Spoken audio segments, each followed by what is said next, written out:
Namah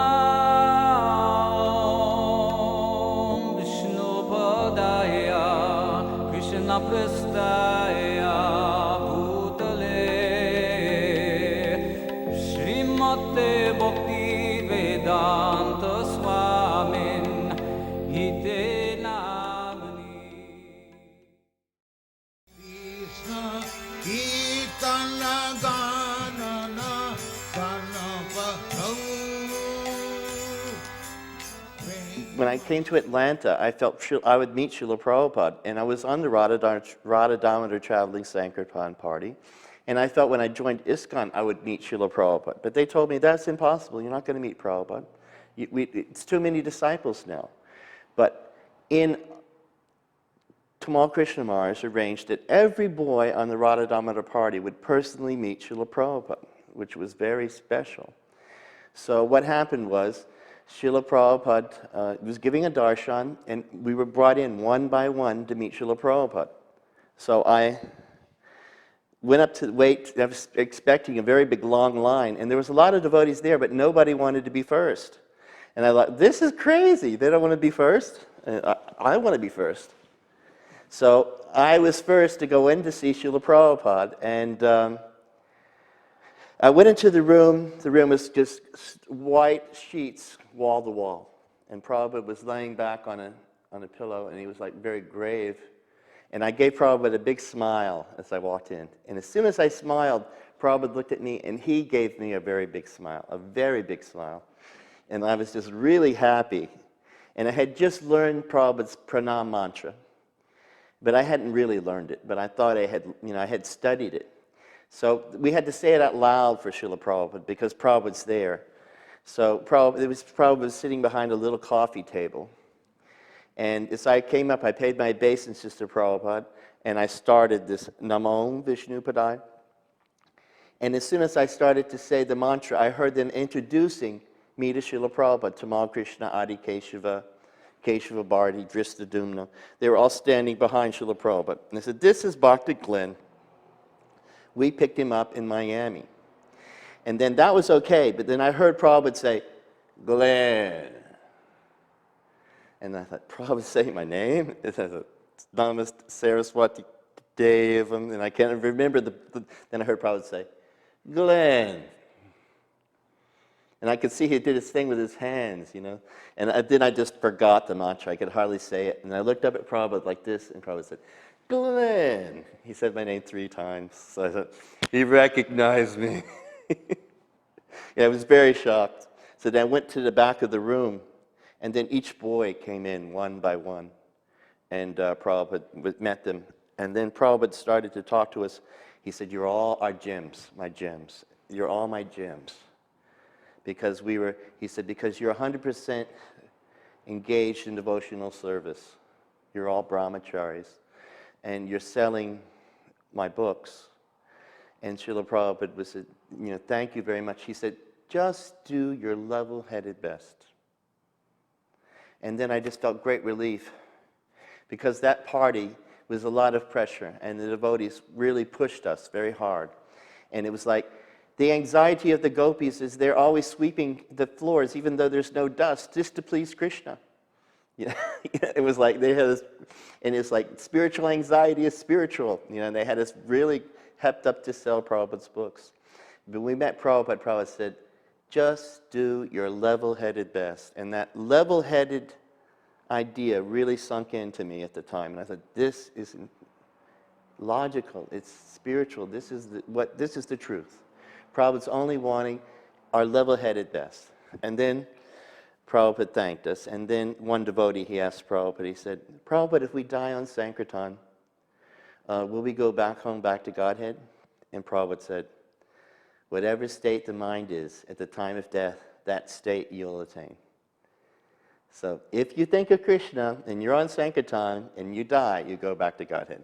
If you don't, then maybe not. So, but then Prabhupada, he got the feeling everyone in the room just kind of went, they're kind of like, they didn't get the thing that they wanted. And then Prabhupada says, but I promise you this, if you distribute my books until your dying day, Lord Chaitanya will personally come and take you back home, back to Godhead. I said, I promise you this. And then, and then Prabhupada told us he wanted us all to be brahmacharis, never to marry. He said, if you all remain brahmachari, 90% chance of going back home, back to Godhead. He said, as soon as you get married, 50% chance. So the devotees, and then Prabhupada said, as soon as you marry, you must have an apartment. And once you get an apartment, you must put so many things inside. And if you're a brahmachari, you can sleep under a tree. He liked very much Panihati and the deities of Chaitanya and Nityananda, Gaunitai there. And he said, because the devotees cooperated so much together. And this has really made, and Prabhupada cried in appreciation for the cooperation of the devotees.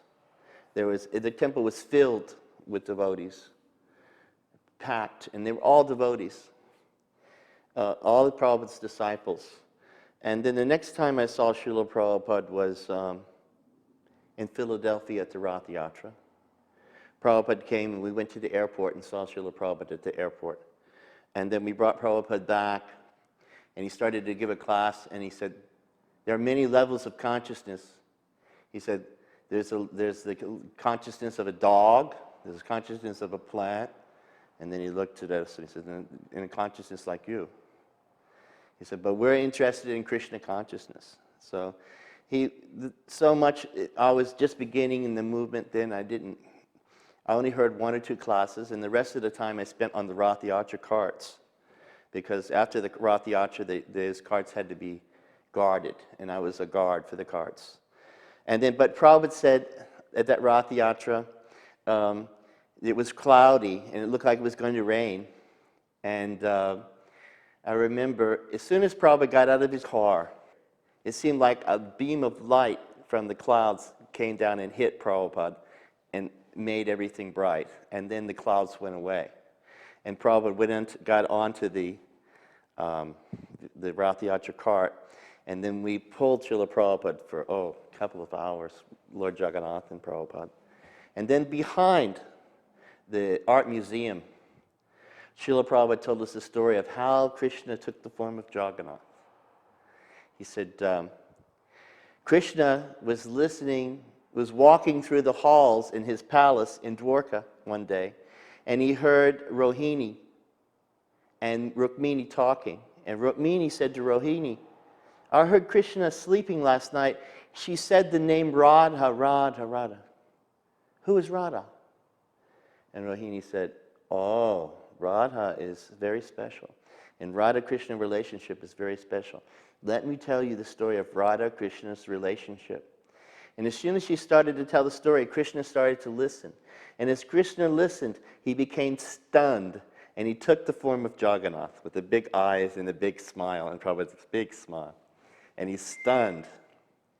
So a little bit later, Subhadra came by, and she saw Krishna stunned in the hall, and she started to listen, and she became stunned. And she took the form of Subhadra, as we see in the deities. And Baladev the same way. And then Prabhupada gave this story that was I've always remembered this story, because there's another story, but this was a story that Prabhupada told us at Rath Yatra. And then the next time I saw Srila Prabhupada was in Los Angeles. And that was very special, because this was the time when I saw Prabhupada in the most awe and reverential way. And it was, Ramaswar had prepared a very nice greeting for Srila Prabhupada. He said, like the Chaitanya Charitamrita, and they went and bought all kinds of musical instruments from Hollywood, big long horns, and they put all kinds of fruits out, and red carpet and everything to greet Prabhupada. But I didn't want to be down at the car. I wanted to be inside, near the Vyasasan, because I figured if I was near the Vyasasan, when all the devotees came in, I'd be close to Prabhupada when he'd give the lecture. So Prabhupada came in, and I was waiting in the temple for Prabhupada to greet him as he came in the temple. And as he came in the Los Angeles temple, he came in, and as he walked under the balcony, all the Madhajis threw these gardenia petals. I mean, they had huge amount of gardenia petals, which are, very opulent. And they threw so much that there was like a curtain of gardenia petals, and Prabhupada walked out of the curtain. Walked out of this curtain of gardenia petals, and I saw Srila Prabhupada, and my legs, they just went like rubber bands. And I fell to the ground. I didn't pay my obeisances, I fell to the ground. And then I paid my obeisances. Just this energy from Prabhupada, I just melted and fell to the ground. I really melted. And then Prabhupada gave a lecture.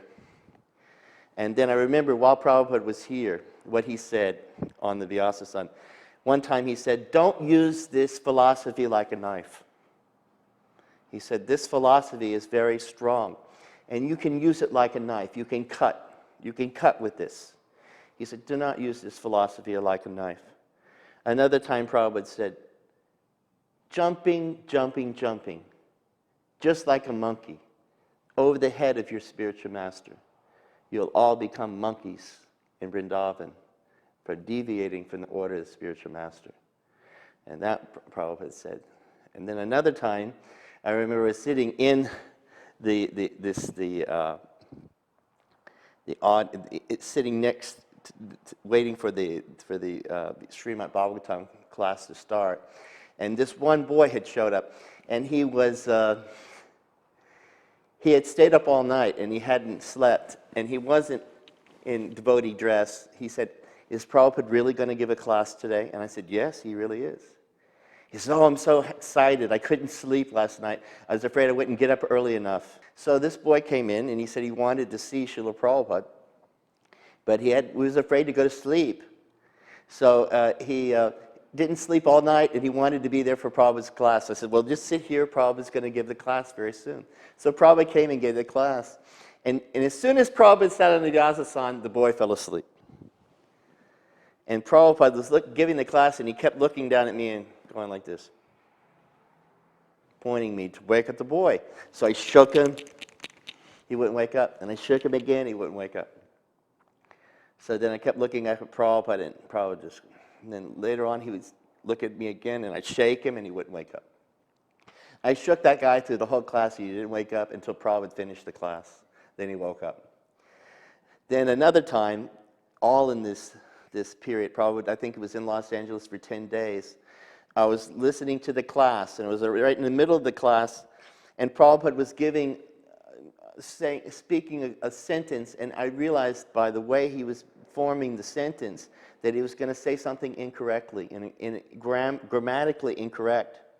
And my mind said, just see, he's going to say something grammatically incorrect, and he's a perfect master. And then Prabhupada stopped. He didn't say the sentence. He looked right down at me, even though there's 300 people in a room. Looked right down at me. He looked back up. He said the whole sentence perfectly, and then he looked down at me and went like this.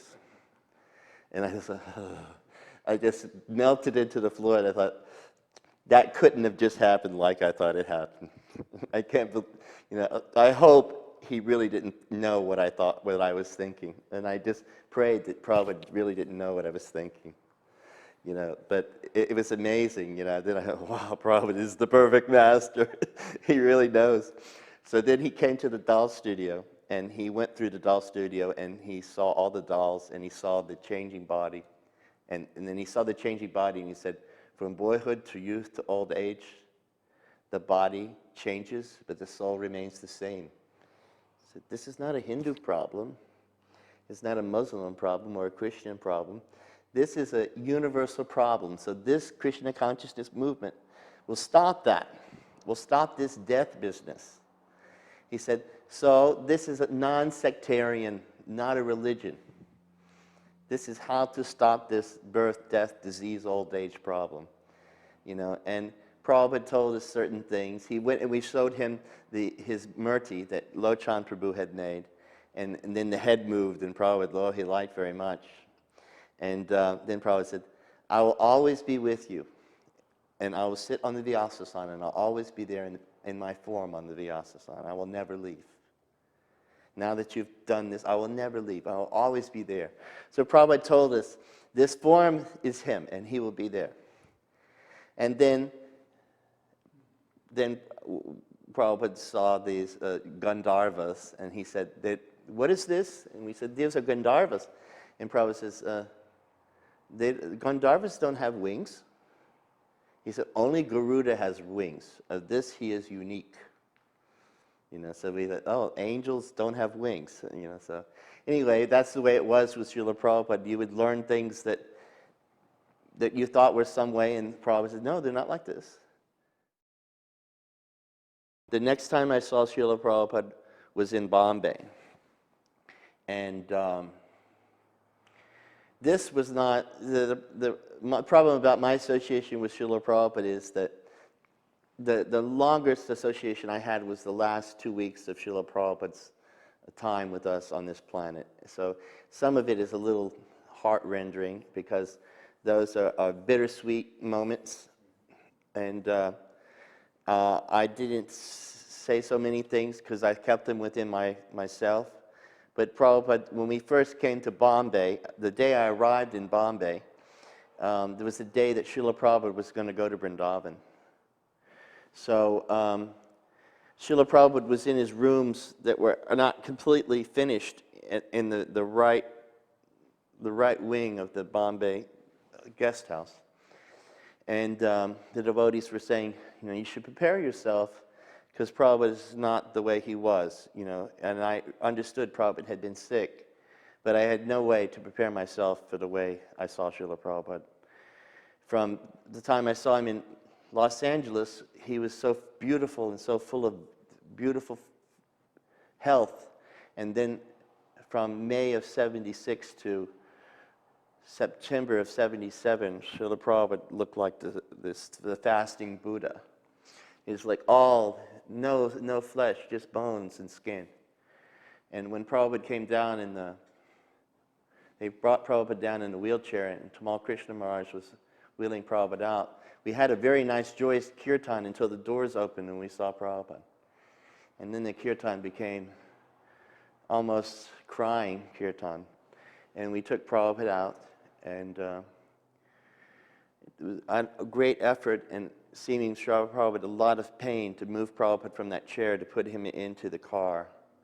It seemed to take quite a long time, and the devotees were going through great psychological pain to see Prabhupada in such a position. And I remember as they put Prabhupada in and they were getting ready to go, Prabhupada wanted to give us pranams, but it took Prabhupada like 45 seconds, a minute just to go like this.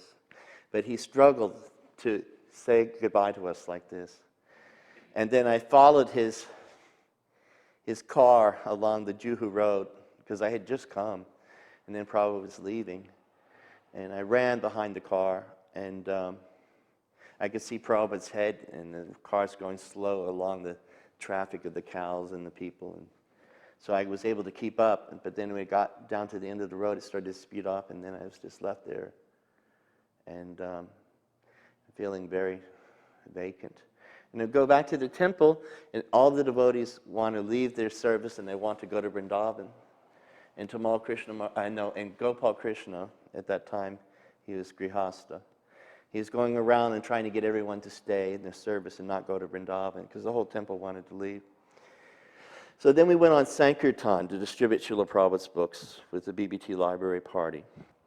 And Mother Palika, she told us, if Prabhupada gets worse, we'll let you know, and then you can go to Vrindavan from Sankirtan. So for the whole month of October, we were in Gujarat going to libraries, selling Prabhupada's books. And it was a very blissful service. We sold whole sets of Prabhupada's books. When we sold a set, we would give them 3 books. We had a whole van full of books, and very soon we had no books. So we sold many, many, many sets, like 80 volumes of Prabhupada's books. It was wonderful service.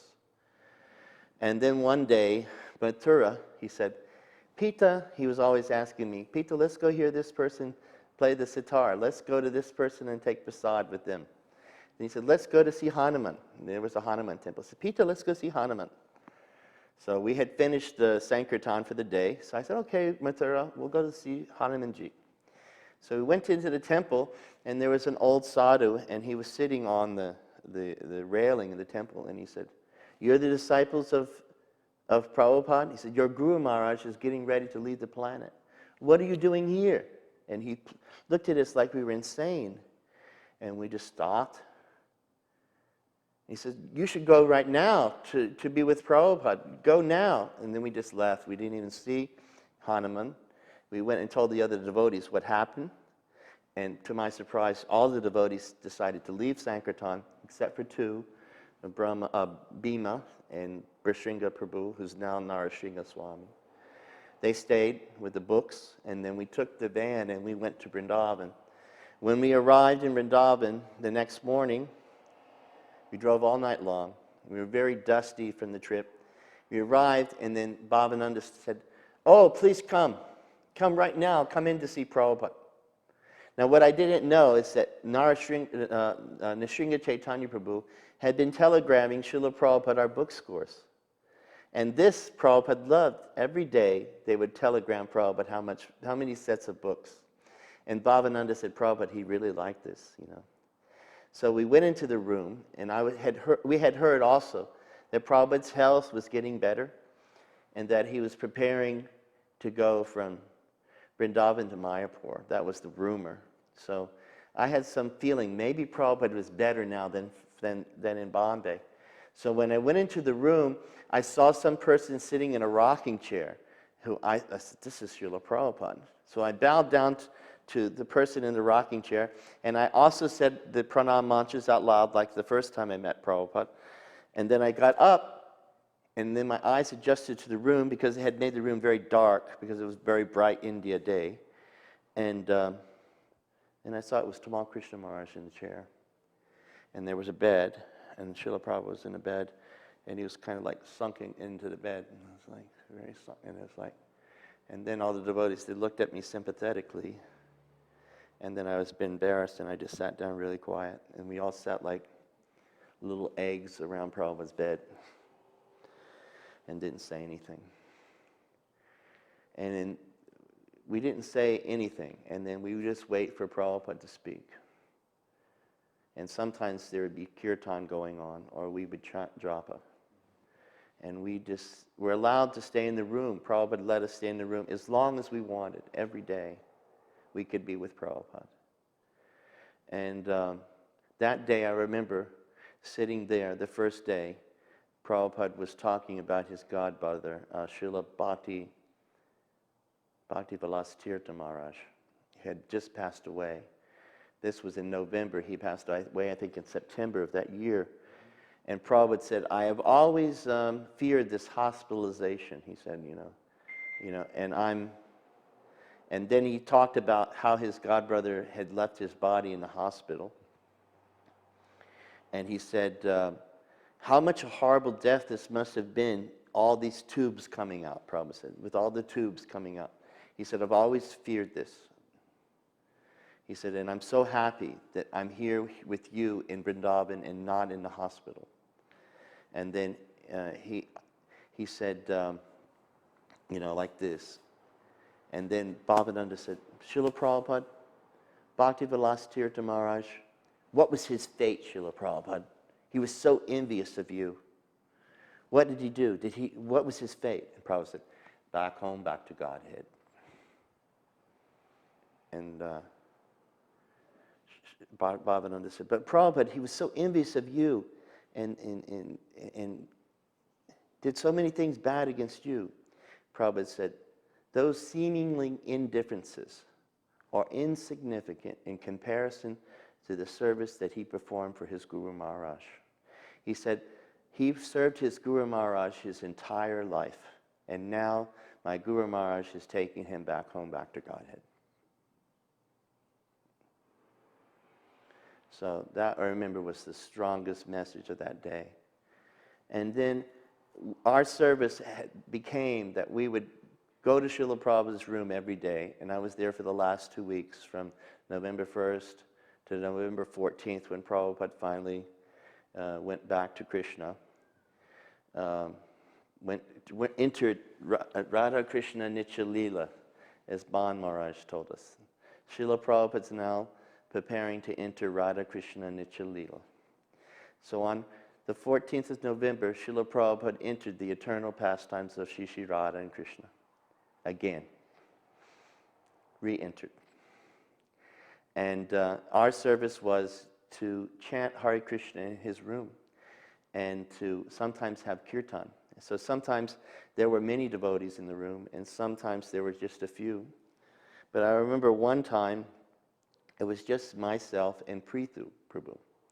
And we had these little pinky symbols and we would chant Hare Krishna like Hare Krishna, Hare Krishna. We couldn't chant it much louder. So after a while, it's just you and another Prabhu. Maybe it's like 3 o'clock in the afternoon, and I was starting to get a little tired, and I started to see that I'm falling asleep, and I checked myself. I said, wake up. It's just you and this other Prabhu and Prabhupada, and you're chanting for Prabhupada. This is real. Wake up. Now chant nicely for Prabhupada. Say it clearly. Try to say it nice. I didn't chant 3 mantras before Srila Prabhupada said, who is that chanting? He stopped talking. He said, who is that chanting? They said, Prabhupada, it's Prithu and another devotee. And whenever they said, Prabhu, Prabhupada wants to know your name. And I said, my name's Pita Das. Then they went back and Prabhupada said, it's Pita Das and Prithu. Prabhupada says, oh, nice chanting. Continue. So that was like my big, wow. So Prabhupada was so sensitive to everything within the room. Every little sound and our feelings and our emotions, Prabhupada knew it was there. He was very coherent. Actually, I think Prabhupada's state of being was even more magnified than it was when I saw him in Los Angeles. But his body was destroyed. But his consciousness was very alert. Everything he would comment.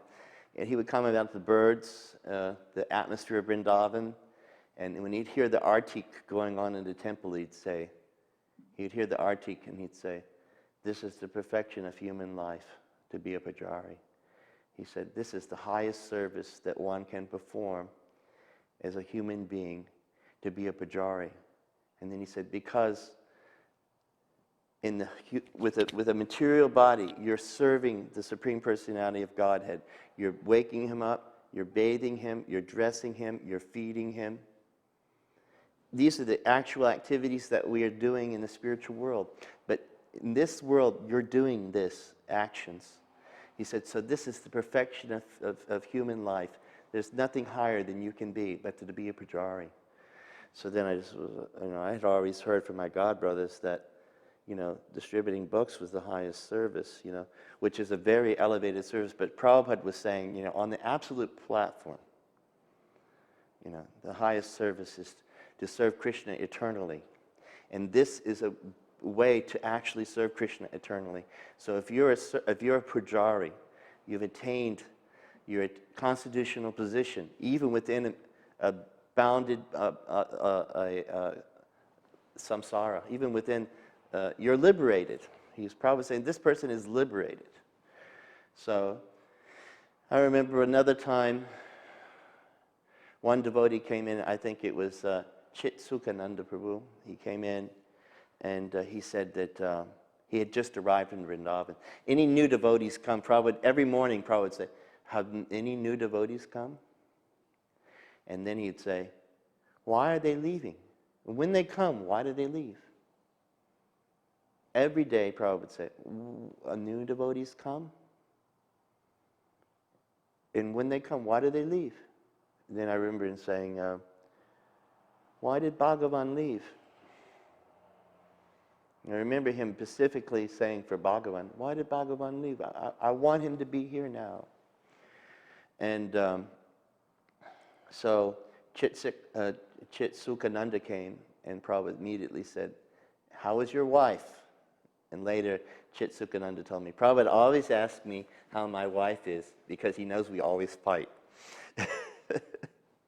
And then he said, He said, oh, my wife's fine. He said, but my room in the guest house, it's right over these devotees, and they're chanting that Nitai Gaur Radhe Shyam, Hare Krishna, Hare Ram mantra all the time, Prabhupada, and it's very agitating. I don't like to hear that. And Prabhupada said, I will give you a mantra to counteract. I will give you a mantra. I will correct this mantra. And then Prabhupada said, Nitai Gaur Radhe Shyam, Jai Krishna Balaram. And then we went, Jai Prabhupada. Prabhupada had corrected the mantra and glorified Shri Krishna Balaram, and we were all in Krishna Balaram Mandir. And then Prabhupada said, we can chant that in our temples, but I have yet hear anyone chant. But that Prabhupada actually made this mantra, I heard Prabhupada say.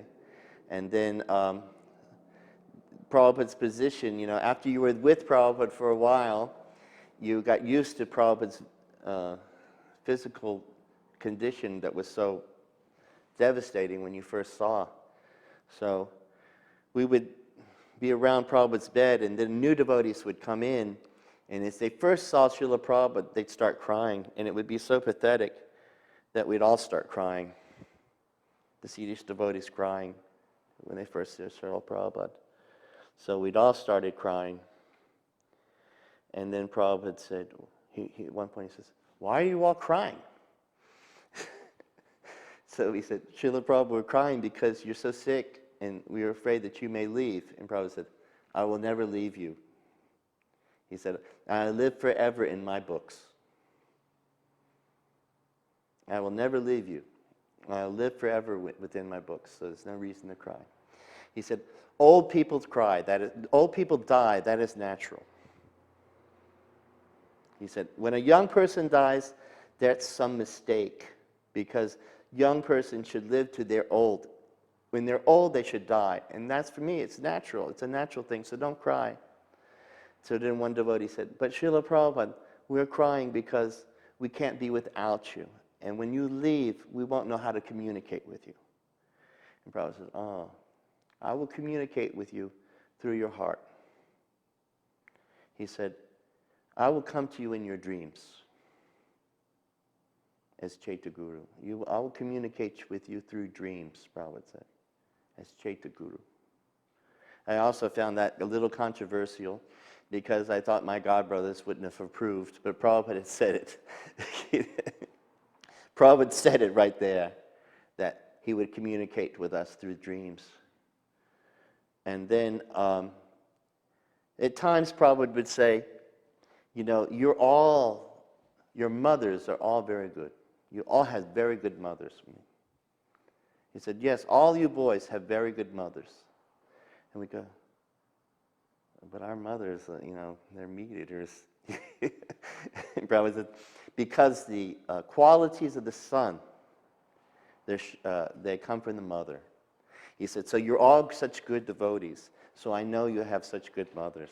And Prabhupada would compliment us. And Prabhupada said, my Guru Maharaj, he left his body out of disgust for his disciples, not following his order. He was disgusted. So he left out of disgust. He said, but I'm not disgusted with you. I'm very satisfied with you. Never think that I'm not happy with you, Prabhupada said. I'm very pleased with my disciples. Prabhupada said this, and he said, and I'm very happy to have your association. You're a very good association. Really? But, that's because Prabhupada had trained us in such a way to, in Krishna consciousness, and he was seeing us as good association. I remember one point, Krishnadas Babaji had come in. He was a great devotee. Akinchana Krishnadas Babaji, Prabhupada's godbrother, always jovial and laughing. He came in, and Prabhupada would speak Bengali with him a lot of the time. But I remember when he first came in, Prabhupada said to him, Babaji Maharaj, just look at my disciples. See how advanced they are. See how much they love me so much. See how attentive they are to me. And every word, they're just there to listen. Every word I say, they're just listening to every word. They're so obedient, and they're so devoted to me. See how advanced they are. And then Babaji Maharaj said, yeah, they are advanced. And I'm just thinking, well, I couldn't understand advanced. Then later, for many years, these things that happened in Prabhupada's room, I would remember them in my head, and I would say, in different sections, I would remember this and that part. And then I kept remembering that part. Prabhupada said we were advanced, but these were two Paramahamsas, and I'm so full of material desires. My mind was just filled with all kinds of nonsense in those days, and even worse than now, But Prabhupada was saying we were advanced, and I couldn't understand. But then I remember, Prabhupada said, why were they advanced? They are so attentive to me. They love me so much. They're so devoted to me. They want to please me so much. They're listening to every one of the words that I say. So then I realized, that's advanced devotee. Advanced devotee is the one who's the most attentive to Srila Prabhupada, who's so devoted to Prabhupada, who listens to his every word. This is advanced devotee. This, to me, is what Prabhupada was teaching me, and teaching us all. But to me, that's what it meant, and it took me many years to understand this. Many years. Then another time, Srila Prabhupada, at one time when lots of devotees were there, especially the people that Prabhupada called Ritvik Acharyas, transparent to the previous Acharya. I never heard Prabhupada refer to the 11 that he was going to ask to initiate as gurus, but Prabhupada called them Ritvik Acharyas, transparent to the previous Acharya. That's what Srila Prabhupada said. Now, these devotees who say this or that thing, one's like a right and left now. There's a right group, there's a right wing devotees, and there's left wing devotees. But Srila Prabhupada called it Ritvik Acharya, transparent to the previous Acharya. And he said, he would often say, he would talk about this to the devotees, to Goswami Maharaj, to Bhavananda, to Sasarup. He would, very long time about what he wanted them to do, how to initiate, how to carry on. And it was everyone's understanding that those disciples would be their disciples. And I was very surprised to see in that letter, that July 9th or 7th letter, that Prabhupada was going to be, they were going to enter Prabhupada's book, of disciples. Because Prabhupada was, it seemed while I was in the room, that the new people were going to be the Marga brothers' disciples, and Srila Prabhupada would be grandfather guru. He even said that word. He would be grandfather guru. And, there was recordings going on all the time. As soon as Prabhupada spoke, they would turn the recording off, the recorder on, and then they turn it off. It's not that Prabhupada spoke like he did in good health. Prabhupada was mostly just sitting there quietly, almost sleeping, it would appear, resting. But as soon as Prabhupada would speak, the recorder was right by his head, and they just hit the on switch. So that's why when you hear those tapes, it's clicking on and off. So Srila Prabhupada, at one point, he had all the devotees in the room. Bhavananda was there. I remember Giriraj Maharaj had come in from Nepal, I think. Jayapataka Maharaj was there. Sasarup Maharaj was there. Jayadvaita Maharaj was there. He was a brahmachari. Panchadavidam, who's now Janardhan Maharaj with Govinda Maharaj's group, and Sridhar Maharaj's his mat, and they were all there. And Prabhupada said at one point, he said, "Of my disciples, I see no one who has my qualities." And then he said, "But if I look at this or that one, some qualities I see. And if I look at a group of them, some percentage of my qualities are certainly there."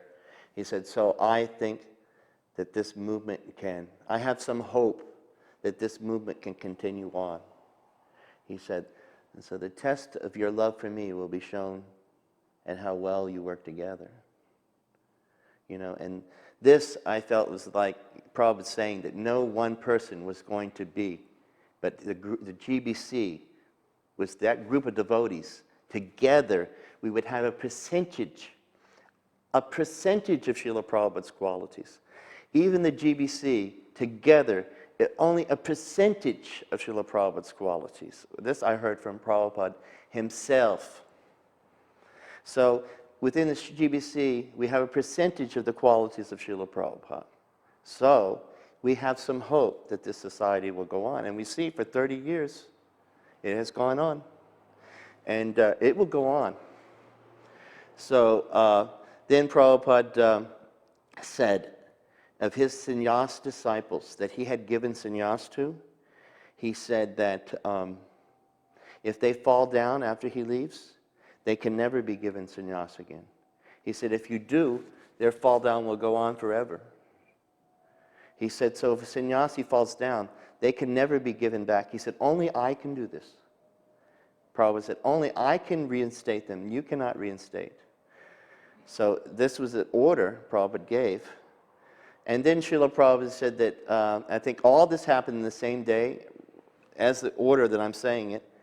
Then Prabhupada said that he wanted $1 million put in a fixed account. He said, I want $1 million put in a fixed account, and I want that money never to be withdrawn, and the interest on this money will go to renovate the holy places of Lord Chaitanya's pastimes, those that are Gupta and Lupta, those that are covered or lost. We want them revealed and brought back. So then they said, Srila Prabhupada, which ones? The ones in Bengal, the ones in Bangladesh, or the ones in Orissa? Which ones first? Prabhupada said, the ones in Bengal first. He said, but before that, before we do any of this renovation of these holy places, I want that my godbrother's mat, Sridhar Maharaj, I want my godbrother Sridhar Maharaj's mat finished. He said, because he's worked his whole life to establish this mat, Sri Chaitanya Saraswati mat. He said, I want this finished because before he dies, I said, I want him to see this. So before we start renovating these holy places, that money should go to him first.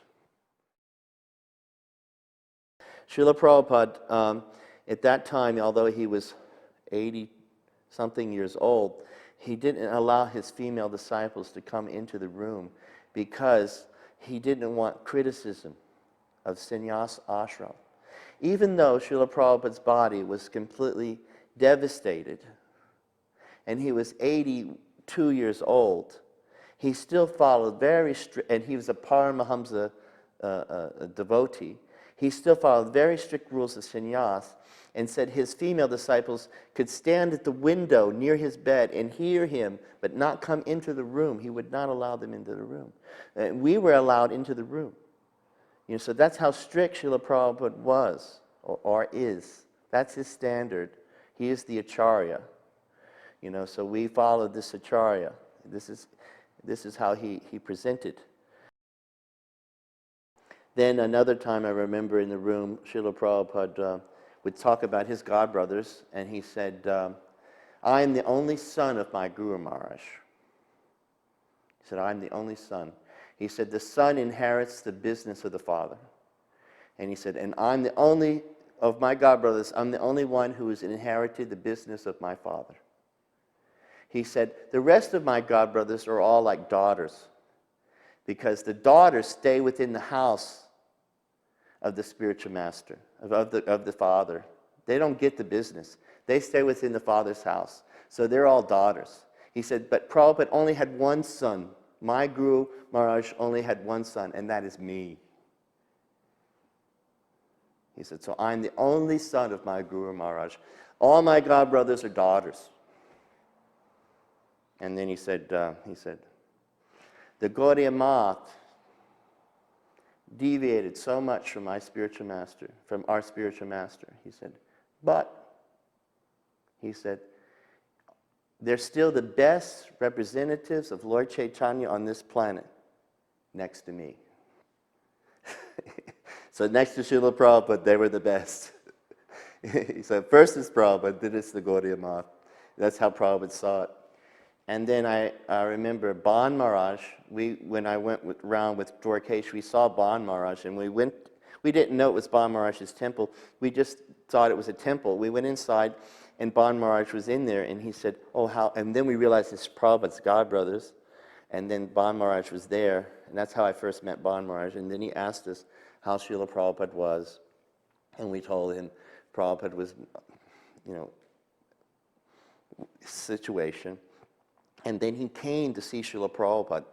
And then he came with Narayan Maharaj to see Srila Prabhupada. And they came into Srila Prabhupada's room. And I remember, at first they spoke in English. And then later they started to speak in Hindi. And when they spoke in Hindi, I left because I felt Prabhupada speaking Hindi with them. He didn't want me in the room. But when he started to speak in Hindi to them, I realized I didn't think Prabhupada wanted me in the room, so I left. But when he spoke in English to them, Prabhupada said, he asked for their forgiveness. He says, I ask you for your forgiveness. He said, because in preaching, sometimes you have to point out the faults of others as examples for your disciples. He said, so I have had to criticize you in so many different ways because I'm an acharya. I'm the acharya, and I have to criticize like this as examples to my disciples. He said, and if I've offended you, I'm very sorry. I am sorry I haven't offended you. And immediately, Narayan Maharaj said, you can never offend. You're our guru. And then they started to speak Hindi, and then I left the room. And then when I came, I stayed outside until I saw them leave, and then I saw Tamal Krishna Maharaj taking Ban Maharaj to the gate. And then I went up and listened to them. In those days, you could just walk up and listen to these intimate older devotees speaking. And I just walked up and listened. And Ban Maharaj looked at us both, and he says, do not hate Krishna, because Prabhupada, because he may take Prabhupada. Prabhupada's about to enter Radha Krishna Nitya Leela. And I thought, why would we hate Krishna for this? I didn't think that it couldn't enter my brain to hate Krishna for this. Of course, I didn't want Prabhupada to leave us. So anyway, that's what he said. That was his instructions. And then we went into see Prabhupada again, and then Prabhupada wanted to talk about his samadhi. He said that where it should be. He wanted the place where it was going to be. And he said that he wanted to be buried in salt. He said that his Guru Maharaj had been buried in rock salt, and that bugs will never attack the body. The body will remain for hundreds and hundreds of years, and bugs and insects will never attack the body. So he said that when he explained how to do and he said the details for the samadhi you can go to Narayan Maharaj. He will conduct this ceremony. And then he said after the samadhi, 2 weeks later, after he's placed in the samadhi, 2 weeks later, there will be a festival in which he'll invite all of his godbrothers to come and speak. And Bhavananda said, but Prabhupada, Ban Maharaj, do you want him to speak? Prabhupada says, yes, of course, I want him to speak. And Bhavananda said, but Prabhupada, Ban Maharaj, he'll certainly say something bad, Prabhupada. So I don't think we should let him speak. Are you sure you want him to speak, Prabhupada? Prabhupada said, let him speak. So I remember after Srila Prabhupada's placed in the ground, his body placed in the samadhi, Ban Maharaj did come and he did speak, and he only spoke in Hindi. And because I heard Prabhupada say that, I asked this Indian devotee to translate what he was saying. And Ban Maharaj said, personally, I never preached to hippies. I only preached to the intellectual class of men.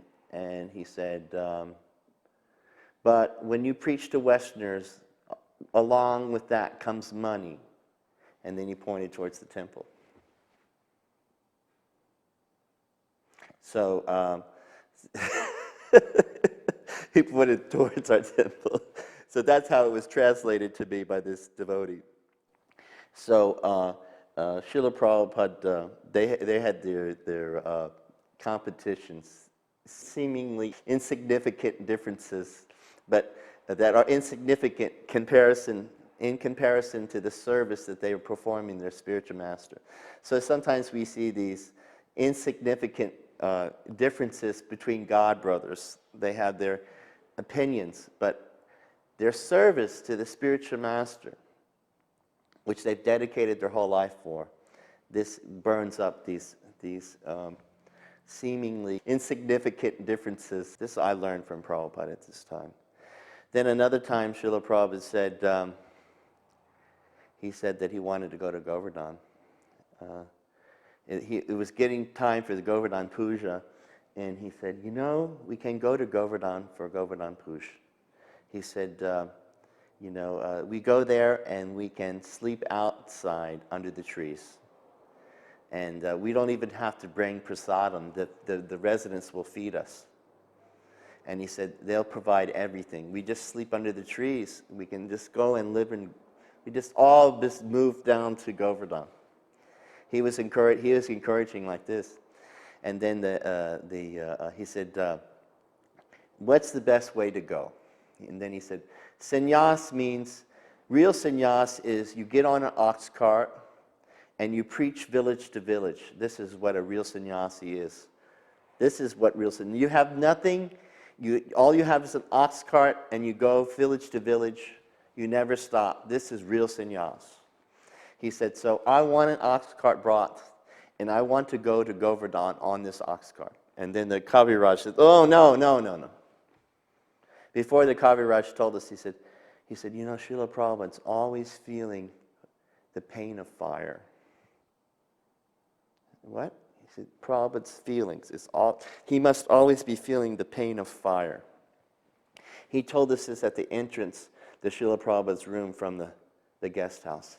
He said, because there's no flesh on Prabhupada's body. He said that Prabhupada's body is just bones, and that all the nerves are laying on the bones. He said that feeling has to be just like fire. He said he's always feeling the pain of fire, but he never complains. He said this isn't a human being, this is a demigod. He said, and he said, sometimes I check his heartbeat. He would go in and check Srila Prabhupada's heartbeat, and he'd say, sometimes it's perfect, it's normal. He said, Prabhupada, it's normal. He said, sometimes I check it, and there's no heartbeat. Sometimes I check, and it's normal. Sometimes I check, and there's just this faint heart. He said, Prabhupada, you're controlling your heart. I didn't say anything. So this time he said, Prabhupada, if you want to go to Govardhan, then you should call for some flower airplane. And that's the only way you go to Govardhan. You can't go on some ox cart. You can't go. You know, I cannot say, I will not recommend this. Only by flower airplane you can go. But this time, this Kaviraj had convinced Prabhupada's divinity. And like most Indian people, they want to see some magic, you know. So they wanted to see Prabhupada do some miracle. The miracle was that Prabhupada was still in his body. That was the miracle, you know, because anybody else would have been dead 6 months before. Prabhupada later, I think Bhakti Charu went to Jagannath Puri and he did there's some oracle there, and they did an oracle reading on Srila Prabhupada, and they said Prabhupada left in the Bhishma, like Bhishma. Bhishma Dev, he was left on a bed of arrows upon the battlefield of Kurukshetra, and he maintained his body, his life within his body, so that he would leave just at the most auspicious moment. So this oracle said that Prabhupada left in the same way, like Bhishma, and it was true. I mean, it was true, and you know, they always say, you want to know Srila Prabhupada's mystic power? We saw it, you know. Prabhupada really, it was amazing that he was able, and he was still translating his books until the last moment. Every day, Jayadvaita Maharaj would come in around 11 o'clock, and he would translate, he would hold the microphone, and he would read the verse to Srila Prabhupada, and Prabhupada would translate the 10th canto. You know, and it was amazing what Prabhupada was doing. He just had a complete schedule, but from his bed in a very low volume. So Prabhupada wanted to go to Govardhan. So he said, I want to go to Govardhan, and everyone's saying, Srila Prabhupada, we don't think this is a good idea, you know. And Prabhupada said, in this room it's like being killed by Ravana. He said, Marichi, he said, he was given the choice to be, if he didn't become a deer and go and tempt Ram away from Sita, Ravana would kill him. And if he became a deer, Ram would kill him. So he told Ravana, better to be killed by Ram. So better to be killed by Ram, better to go to Govardhan. If I stay in this room, it's like being killed by Ravana. So, but Prabhupada, you can't go. You know, the doctor said, Prabhupada, you won't even make it to the gate. If we carry you, you won't even make it to the gate. So there was a big discussion right around Prabhupada's bed, and Prabhupada said, you have to do this outside. I cannot, you know, it's too exhausting to hear this going on. It went on for maybe 15 minutes discussion right in front of Prabhupada, and Prabhupada said, go outside. So they went into Prabhupada's garden, and they had a big discussion. I was just talking to Bhartraj about this. Went on and on and on. It seemed, I only remember, one person on Prabhupada's side and everybody against Prabhupada, and I was on the side against. And Tamal Krishna Maharaj seemed to be the one who was on the side not to take Prabhupada to Govardhan, and Hamsaduta was the only one, and Lokanath, who went to get the cart, were on Prabhupada's side to take him to Govardhan. So this went on and on and on until the cart came to the Krishna Balaram gate. Then we hear, the cart's here. Now it's time to move Prabhupada from the bed to the cart. And it's night. It's getting dusk. I mean, not only are we going to put Prabhupada on the cart, which is probably going to kill him, but it's going to be at night. So it'd even be worse, you know. So Prabhupada would want to go, no one would see, it would be at night. He would go and he would leave his body somewhere, and, you know, this is what we feared. So we all went in, myself included, we all went around Srila Prabhupada's bed and we said, Srila Prabhupada, please don't make us put you on this cart. Please don't make us put you on this cart. And Prabhupada said, he didn't say anything. And then we begged him, and we were almost crying. We were crying. And then Prabhupada said, if it worries you so much, I don't need to go. And it's just like the whole anxiety level just went from a 50,000 to back to zero, you know.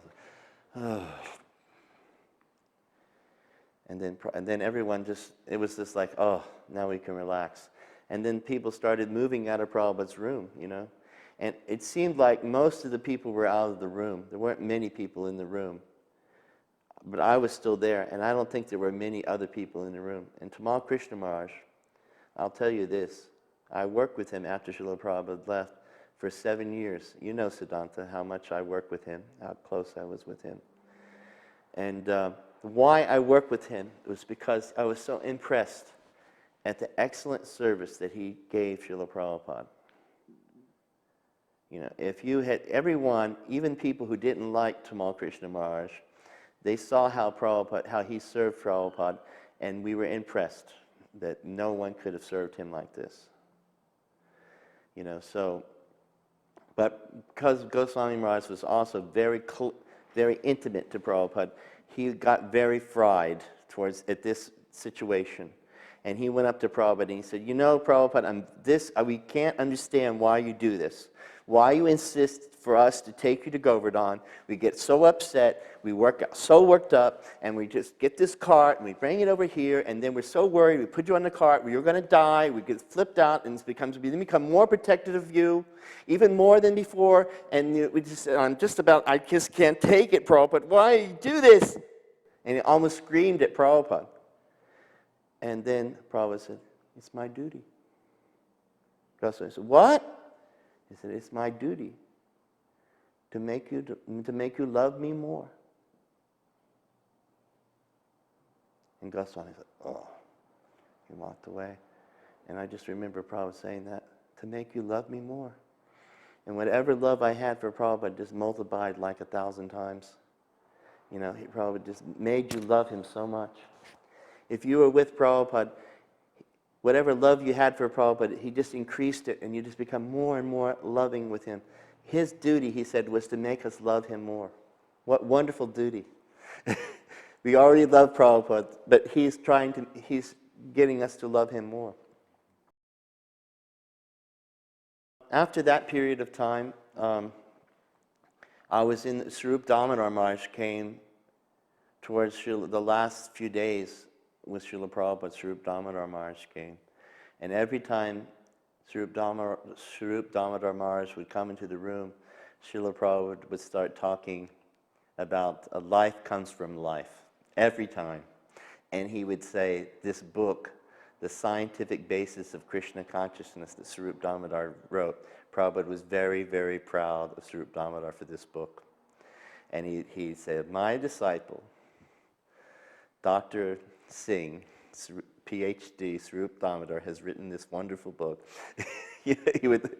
Anyway, he was talking about life comes from life and not through chemicals. And he would talk about how the lemon tree produces citric acid, which is a chemical, but it came from life. So life comes from life, not by a combination of chemicals.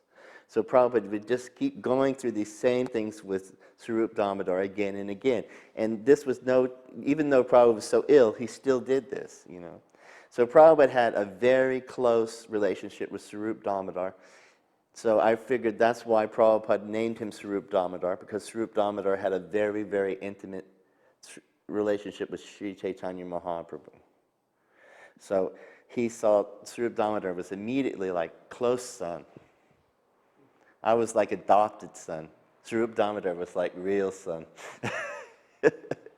So I was adopted son, but still, one day, I remember I was in the room and Swarup Damodar was taking care of Prabhupada. And somehow it happened that it was just me and Swarup Damodar in the room. And this was the first time there had been that few people in the room. And I realized that if Swarup Damodar left the room, if Prabhupada wanted something, it would be me to get it, you know. So as soon as I had that understanding, immediately Prabhupada asked for something and Swarup Damodar left. And I went, I can't believe this is happening. And then I'm in the room, and I was like far away from the bed. I wasn't close. I was far away because it was just me. You know, I didn't get close at this time. I only got close when there was many people. But when it's just me, I stayed far away from the bed. So Prabhupada started calling for something. So I thought, you know, I need to go and ask what he wants. So I went over to the bed and I said, yes, Srila Prabhupada? What would you like, Srila Prabhupada? And Prabhupada said, cotton swab. Cotton swab. I said, yes, Srila Prabhupada. So I went behind the bed and there's this coffee table. He had all kind of medicines and salves and Vicks Vapor Rub and all kinds of things like this. And I was looking, where are the cotton swabs? Where are the cotton swabs? I just saw some cotton ball. I didn't see cotton swab. I couldn't believe it. This is, you know, my service is always cursed. I can't get even a cotton swab right, you know. So I found a cotton ball and I put it in my hand and I start rubbing it and holding it. And I'm thinking, I want, Krishna, if you could turn this into a cotton swab, I really won't tell anybody. I'll just give it to Prabhupada and that'll be it.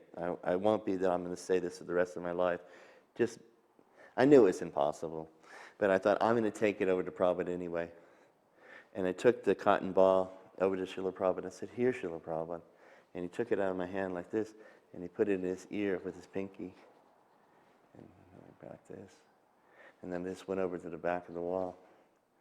And I knew that's not what Prabhupada wanted, but I wanted to do some service, and Prabhupada immediately accepted. He knew I loved him, and he knew I wanted to serve him.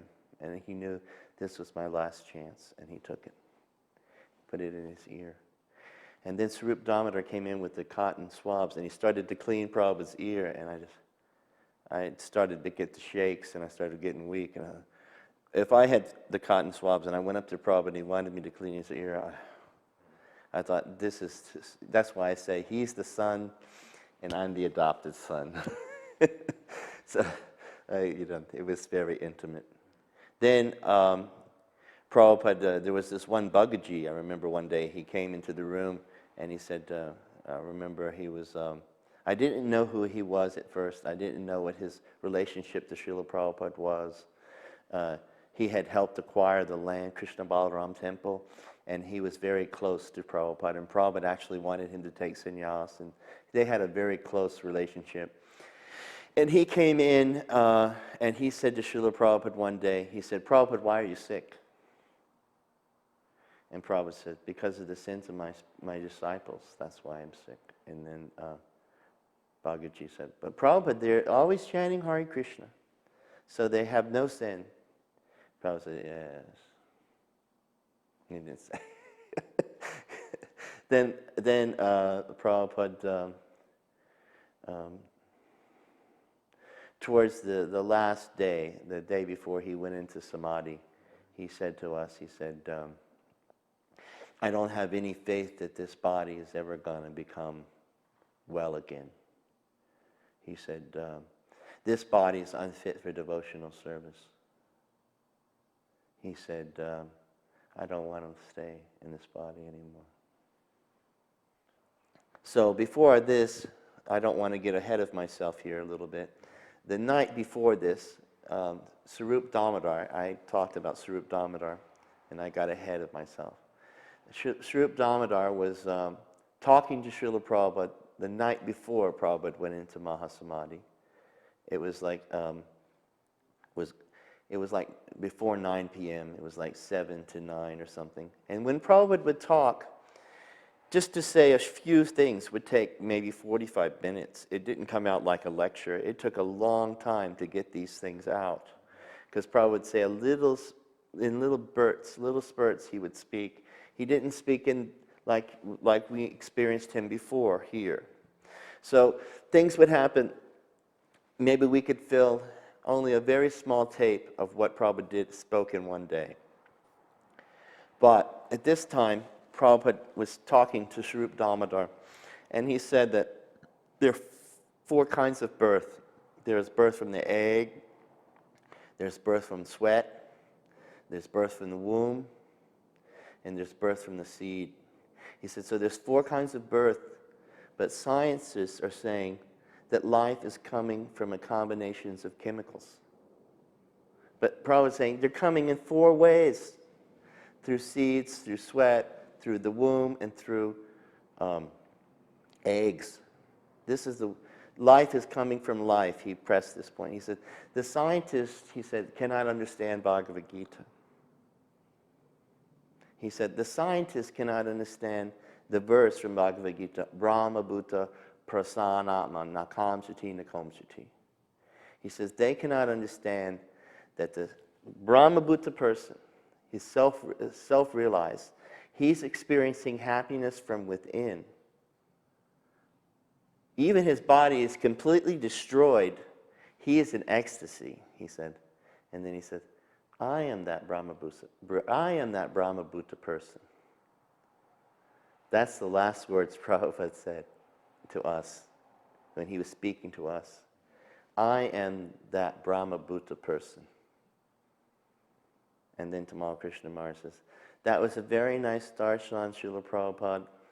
It's getting late. We don't overexert yourself. And he asked us all to leave.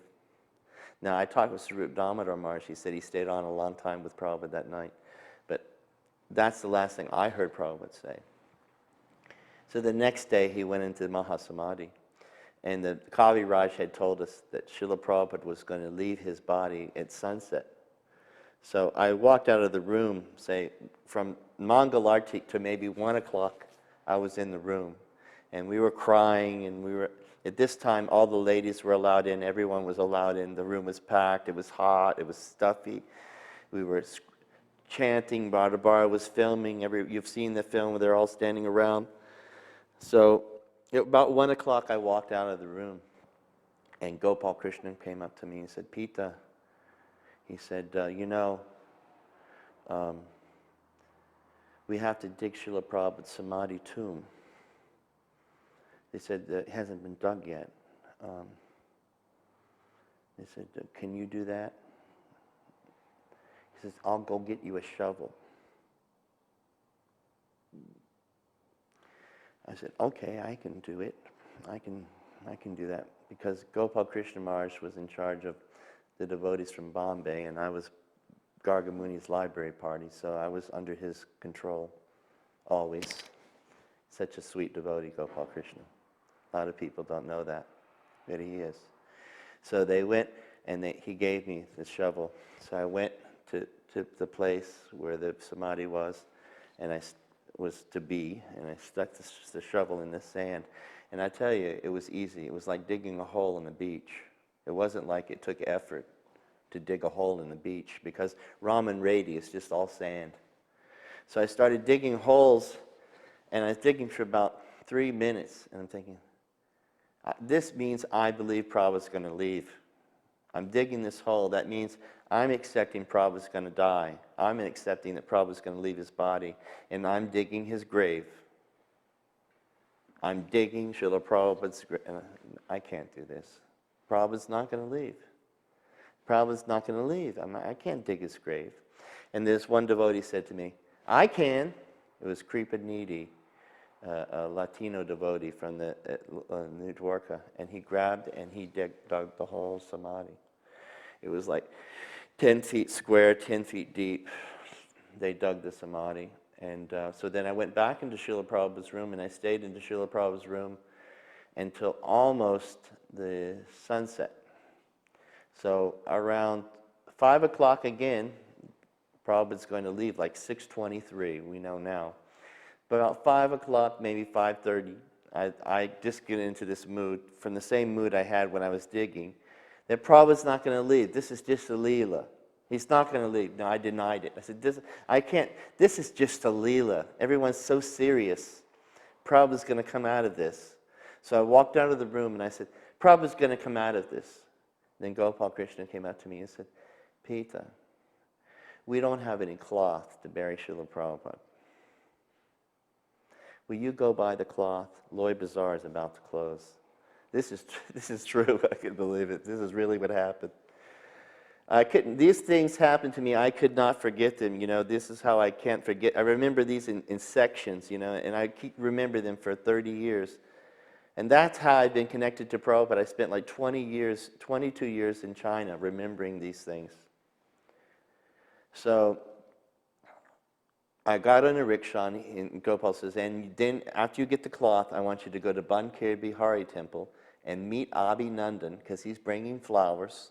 And then I want you to both come back here, and bring them back. So I got on the rickshaw, and I went to Loy Bazaar. And as I'm entering Loy Bazaar, Krishnadas Babaji, who's walking, this devotee walks everywhere. He doesn't take rickshaw. He doesn't take car. He's 80-year-old Babaji, and he's walking with a stick. He's walking to Srila Prabhupada, to Krishna Balaram from Loy Bazaar, and he sees me entering Loy Bazaar, and he looks at me like, your spiritual master is leaving, and you're going to go shopping? And he gives me this really dirty look, and I realize what he's thinking, and I thought, doesn't matter. Maharaj can think that I'm going out and drinking limkas while Prabhupada's getting ready to leave his body. I know what I'm sitting here to do. So I went down the end of the bazaar, and they were all closed except there was one cloth shop open. It was at the very end and to the left, near there had this drink stand. And I went in and I said, I need to get silk dhoti for Srila Prabhupada. It has to be silk. Cannot be cotton. It has to be silk. This is for Prabhupada. Can you understand? He said, yes, Prabhupada, I understand. And he handed me a dhoti. He said, this is silk. So I took it. I brought it. Went to Bankir Bihari Temple to meet Abhinandan. He had big, big sheets filled with marigolds. And as we're helping him put them in the rickshaw, this old widow, she comes up to me and she starts grabbing my arm, and I'm wearing saffron cloth. No women touch you, especially sadhu ladies touch you if you're like this. This is a saint. She comes up, she starts grabbing my arms. She says, Prabhupada, Prabhupada, Prabhupada, Prabhupada. That was the actual moment Prabhupada was leaving the planet. Because by the time we had gotten to the temple, Prabhupada was on palanquin, and they were circumambulating Srila Prabhupada's body around the temple. And then we brought Srila Prabhupada's lotus body inside and showed him to Krishna Balaram, to Gaurnitai, Shishi Krishna Balaram, and Shishi Radha Krishna. And then Narayan Maharaj told us to put Prabhupada's body on the Vyasa-san.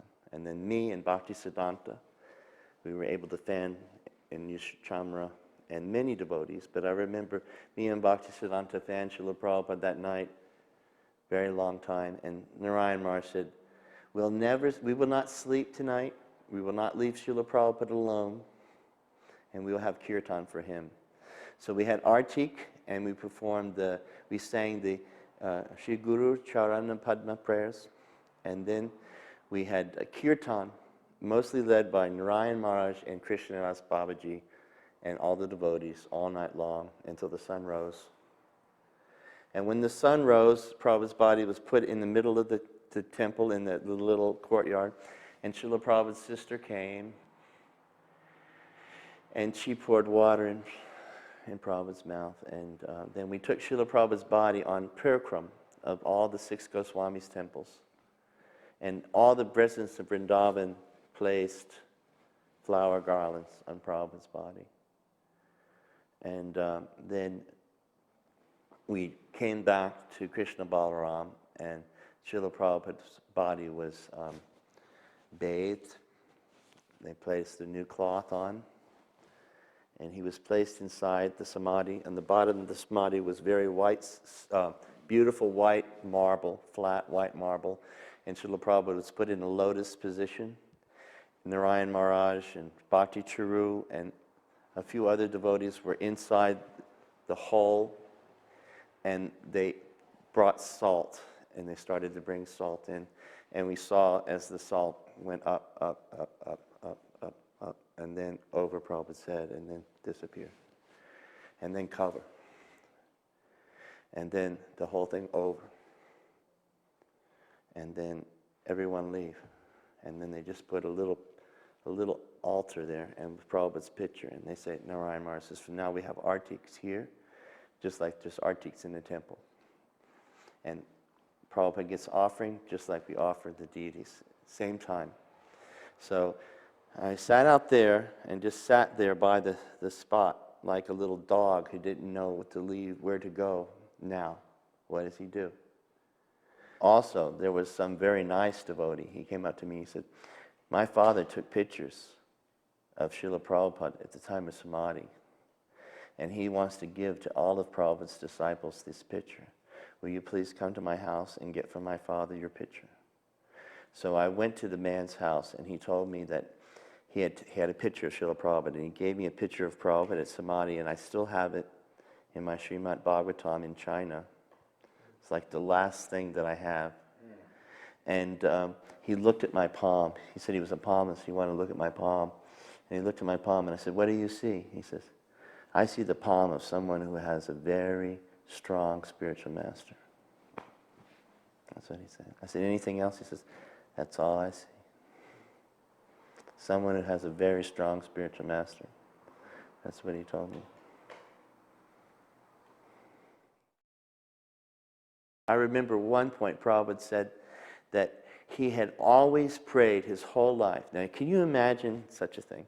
He had always prayed his whole life to be able to give up eating, sleeping, mating, and defending. Can you imagine praying to Krishna, dear Krishna, please let me give up eating, sleeping, mating, and defending. Prabhupada said, I have always prayed my whole life to Krishna to give up eating, sleeping, mating, and defending. He said, now I've given up the defending and the mating.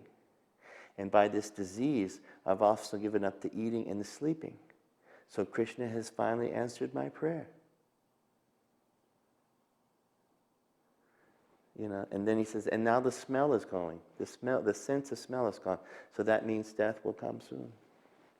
He said, because when the smell goes, then death comes soon, when you cannot smell anymore.